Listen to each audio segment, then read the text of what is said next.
Hello students, welcome to the 8th video of this chapter, How do organisms reproduce? इस video में हम लोग शुरू करने वाले हैं the sexual reproduction which happens in human beings.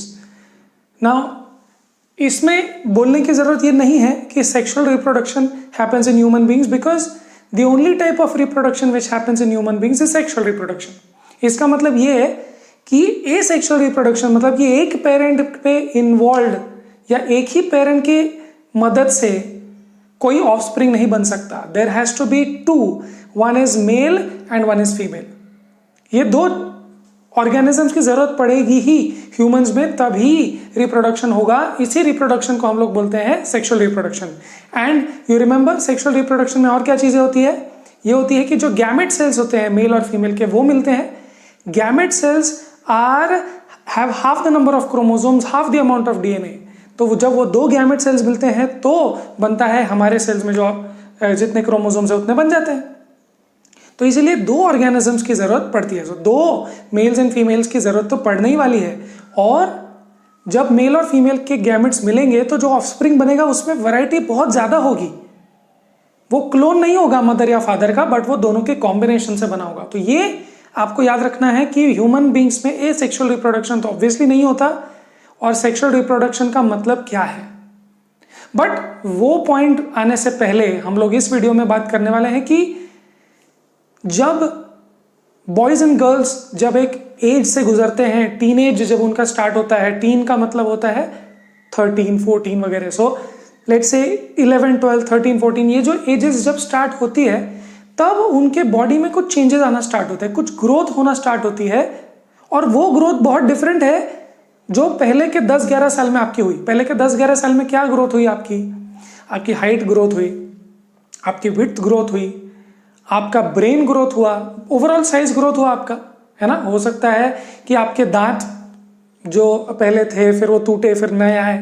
तो ये ग्रोथ हो रही है और आप ये ग्रोथ समझ रहे हो कि जैसे आपकी हाइट बढ़ेगी तो ये एक नेचुरल फिनोमिनन है कि आप एक एडल्ट जैसे दिखने लगते हो. आपके दांत मजबूत वाले आ जाए तो इसका मतलब ये है कि आप अभी ग्रो हो रहे हो.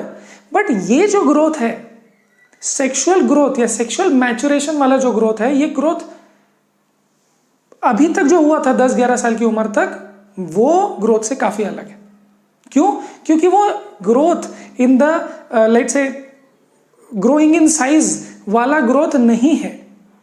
यहां पे ग्रोथ कुछ स्पेसिफिक लोकेशंस पर कुछ स्पेसिफिक तरीके से हो रही है और वो हमको इस वीडियो में देखना है, right. So early teenage years are characterized by growth very different from what happens in early childhood years, जिसके बारे में हमने बात की. Some changes occur which are common for both boys and girls. So जैसे कि appearance of thicker hair in armpits and genital area, मतलब thicker hair आना स्टार्ट हो जाते हैं, राइट. देखने में भी फर्क पड़ेगा आपको.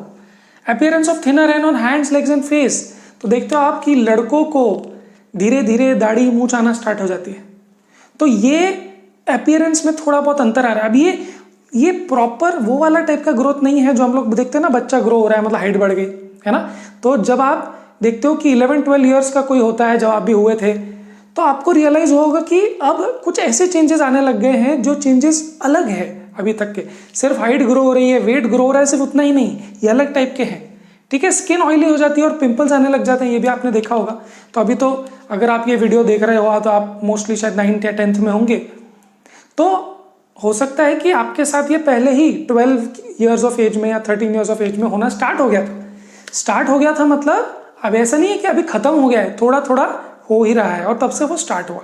तो ये चेंजेस होना स्टार्ट हो गया. तो आप बोल रहे हो कि ये स्किन ऑयली होना या फिर पिंपल्स आना क्यों स्टार्ट हो गया? क्या ये ग्रोथ का कोई टाइप का ग्रोथ है? ये इसका क्या यूज है? पिंपल्स का क्या यूज है? तो ये अलग टाइप का ग्रोथ है जैसे हमने बात किया. फिर कुछ चेंजेस जेंडर स्पेसिफिक भी हो जाते हैं जो आप देख सकते हो. तो ये चेंजेस अलग टाइप के चेंजेस है और जैसे मैंने आपको बताया these changes occur over years. जैसे देखो thick hair on the face, तो अभी बच्चे के एक बॉय के, ठीक है, thick hair on the face आना स्टार्ट हो जाता है. अभी ये दाढ़ी मुझे आ चुकी. तो ये जब स्टार्ट हुआ था, मैं भी जब 11 साल का 12 साल का होगा तब मेरी स्टार्ट हुआ होगा. तो ये अभी तक मतलब let's say over the period of let's say 5, 6, 7 years ये ग्रोथ चलती रही. उसके बाद वॉइस बिगिंस टू क्रैक. अब वॉइस बिगिंस टू क्रैक का क्या मतलब है कि जैसे आप देखते हो कि ना कि 7-8 साल के बच्चे जो होते हैं उन दोनों, लड़के और लड़की दोनों की आवाज़ एक जैसी होती है, पर जब लड़का होता है तो उसकी आवाज़ थोड़ी थोड़ी चेंज होने लगती है। या आप ऑब्जर्व करना, कभी आपके आसपास में 10-11 साल के बच्चे होंगे तो देखना कि उनकी आवाज़ चेंज होना स्टार्ट हो जाती है। तो ये ऐसा नहीं कि ओवरनाइट हो जाता है, ये चेंजेस स्टार्ट होते हैं। इसका मतलब ये ओवर द ईयर्स चलते हैं, और ये सबके लिए एक कोई एग्जैक्ट एज पे स्टार्ट नहीं होते। अगर आप पूछोगे कि भाई तेरे को कब दाढ़ी आ गई थी, मुझे तब दाढ़ी आ गई, मुझे तब से शेविंग स्टार्ट करना पड़ा, तो it depends on person to person. Yes, तो ये चेंजेस बॉयज और गर्ल्स में कुछ चेंजेस कॉमन होते हैं, कुछ चेंजेस अलग अलग होते हैं, और ये कोई स्पेसिफिक एज पे नहीं होता कि भाई अब आप 15 साल के हो गए तो आपने 10 देना ही है, ऐसा वहां पर नहीं चलता। तो वो जो बॉडी की अलग टाइप के मैच्योरेशन है, सेक्सुअल मैच्योरेशन की बात जो हो रही है, वो डिपेंड करता है कि किस एज पे स्टार्ट होगा, वो बॉडी पे डिपेंड करता है, और ओवर द इयर्स वो चलता रहता है। Now the question is that why does sexual maturation happen और start at this particular as?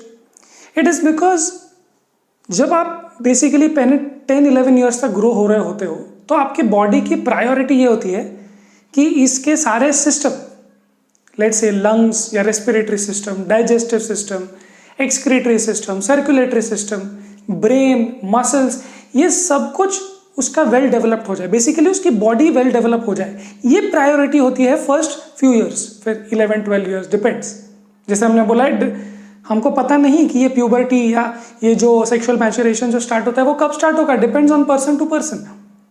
तो द आइडिया इज कि पहले हमारे बॉडी की प्रायोरिटी ये है कि पहले उसकी साइज बढ़ाई जाए, बिकॉज ऑफ एवोल्यूशनरी रीजन। जैसे बेसिकली अगर आपकी साइज ज्यादा रहेगी then it has the best chance to survive outside. अगर आप बहुत छोटे से हो गए, maybe you will not be able to hunt, हम हिस्टोरिकली बात कर रहे हैं, maybe you will not be able to hunt, maybe you will not be able to survive, अगर आपके लंग कैपेसिटी अच्छी नहीं हो। तो बेसिकली आपकी बॉडी वेल डेवलप्ड पहले होनी चाहिए, दैट्स द फर्स्ट प्रायोरिटी। आप किसी नेक्स्ट जनरेशन को ग्रो करने से पहले आप खुद पहले ग्रो हो जाएंगे, ये प्रायोरिटी एवोल्यूशनरी होती है। मतलब नेचर ने ये डिसाइड किया कि भाई पहले तुम ग्रो हो जाओ, उसके बाद आगे चीजों का सोचेंगे। So why does sexual maturation start at this age? It is because for complex multicellular organisms special cell types perform special functions. Respiratory system का काम वो अलग से होता है, सर्कुलेटरी सिस्टम के पार्ट्स अलग हैं, अलग अलग टाइप के सेल्स अलग अलग काम करते हैं। तो ये जो जर्म सेल्स होते हैं वो अलग काम करते हैं, but again as I told you, germ cells का सिर्फ काम, उनके नंबर ऑफ क्रोमोसोम्स हाफ होते हैं, उनका काम सिर्फ यही होता है कि वो सेक्सुअल रिप्रोडक्शन में गैमेट्स का काम करें, न्यू इंडिविजुअल बॉर्न होने के लिए ही उनका काम है। बट अगर हमने बोला ना कि स्टार्टिंग में ऐसी चीजों की जरूरत होगी जिसकी मेरे बॉडी के लिए जरूरत है, पर जो गैमेट सेल्स है वो मेरी बॉडी की जरूरत नहीं है, वो नेक्स्ट जनरेशन की जरूरत है, तो वो बाद में, पहले में, right? But human body prefers to direct its resources. पहले हम लोग रिसोर्सेज कहाँ पे डायरेक्ट करेंगे? अगर आपके पास पैसे कम है तो सबसे पहले आप क्या करोगे? सबसे पहले आप खाने का डिसाइड करोगे कि भाई पहले तो बता खाने का क्या है, फिर उसके बाद देखेंगे मौज मस्ती, है ना? अगर आपके पास में खाने के लिए ही पैसे गिनने पड़ रहे हैं, पहले आपके पास पैसे कम है तो आप पहले बोलोगे कि भाई पहले खाना खा लेंगे, लोन चुकता कर देंगे और उसके बाद हॉलीडे पे जाएंगे। So you have to direct its resources. Similarly body भी रिसोर्सेज को डायरेक्ट करती है। तो जो आप खाना खाते हो उससे आपकी ग्रोथ होती है, फिर उसके बाद अगर वो ग्रोथ एक बार सेट हो जाती है, मिनिमम टाइप की ग्रोथ, तब फिर ये भी पैरेलली काम स्टार्ट हो जाता है towards growing it's the size of the body which is it's first priority. Hence when the rate of growth slows, तो जब रेट ऑफ ग्रोथ स्लो हो जाएगा, जैसे आप खाना का तो खा ही रहे हो, तो पहले आपका फुल ग्रोथ नहीं लग रहा है, फिर उसके बाद आपका खाना चल रहा है, आपकी ग्रोथ थोड़ी सी स्लो हो गई, पहले बहुत ज़्यादा फास्ट ग्रोथ होती है, फिर ग्रोथ स्लो हो जाती है। ग्रोथ होती है 18, 19, 20, 21 तक आपकी ग्रोथ होती रहती है।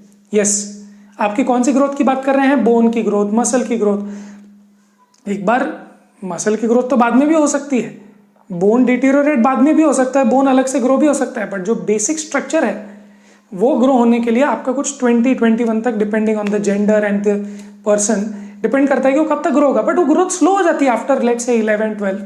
Okay, when this rate of growth slows, growth तो हो रही है बट स्लो ग्रोथ हो रही है, reproductive tissues begin to start maturing. अब हमारे पास सरप्लस है तो एक बार बेसिकली आप समझ जाओ कि भाई खाने का सेट है, लोन भी दे ही देंगे, तब आप धीरे धीरे थोड़ा थोड़ा हॉलीडे करना स्टार्ट करो। ऐसा नहीं कि जब तक पूरा लोन जब तक नहीं चुकता हो जाता तब तक मैं बिल्कुल हॉलीडे पे नहीं जाऊंगा, ऐसे नहीं करती बॉडी। बॉडी बोलती है कि ठीक है, अभी बहुत ज़्यादा जो टेंशन वाला पीरियड था वो निकल चुका है, अब थोड़ा सा हॉलीडे भी मन बहलाने के लिए हम लोग कर सकते हैं।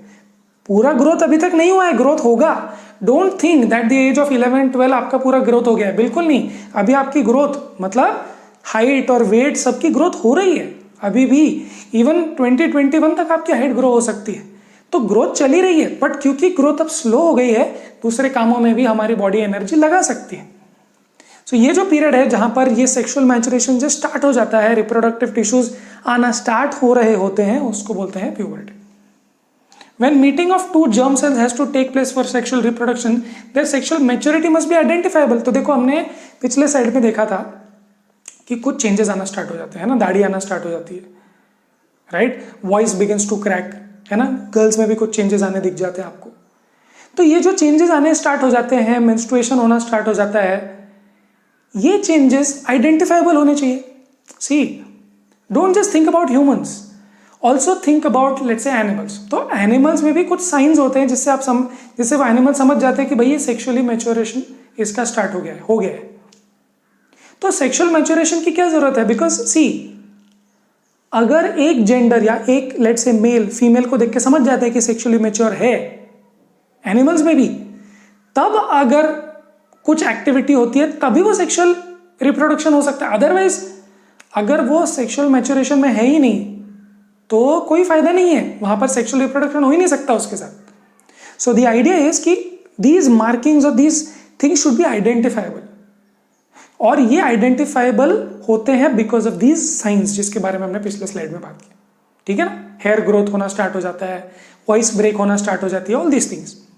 Sexual reproduction will hence require special organs. देखो स्पेशल ऑर्गन्स की जरूरत पड़ने वाली है सेक्सुअल रिप्रोडक्शन में, उसका ग्रोथ होना भी जरूरी है। तो आपने देखा कुछ साइंस, तो आप बोलेंगे ये साइंस क्यों हो रहा है? Because these things, these are not science, these are things which will be required for sexual reproduction.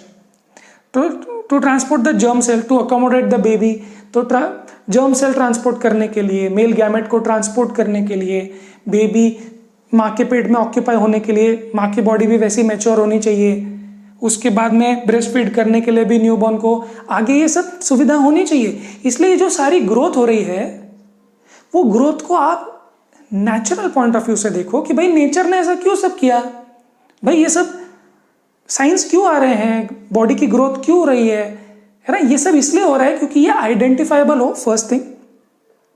उसके बाद कुछ ग्रोथ इसलिए हो रही है क्योंकि वो सेक्सुअल रिप्रोडक्शन का एक्ट हो सके, और वो एक्ट होने के बाद माँ के पेट में बेबी ऑक्यूपाई हो सके, और वो बेबी ऑक्यूपाई होने के बाद मतलब बेबी का मैच्योरेशन होने के बाद 9 महीने होने के बाद उसके खाने पीने की भी सुविधा हो।